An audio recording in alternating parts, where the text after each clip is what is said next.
अरे वो जानता नहीं का जरूरी बा बढ़ोती खाती वो मिनिस्ट्री के बढ़ोती होके परिवार के बढ़ोती हो कौनो भी हिस्सा के आशीष होके जौन रवा परमेश्वर से चाहता है का वो जानता नहीं ओकर खास बात कहा प्रार्थना बहुते लोग करेला लेकिन आशीषित नहीं खे काहे कि वो अपन प्रार्थना के बार बार करे वाला नहीं खलो मेन खास बात बा परमेश्वर के आशीष के लगातार कईल एगो काम के कईल ना एगो काम के करते हम जवान लोग के देखने शुरू कल सेवा पहले जोश में प्रार्थना करे रहो कुछ साल अच्छा से लेकिन बाद में लगातार कोयल कम हो जाला लगातार कोयल काहे कि लगातार कोयल बड़ बात हो का जौन प्रार्थना रहो रोज करे चाहिए रहो 3 घंटा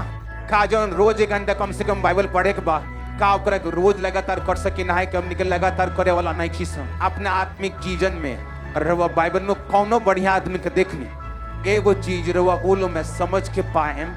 ऊ रहे लगातार कहे लगातार एगो चीज के करते रहत कंसिस्टेंसी इज द की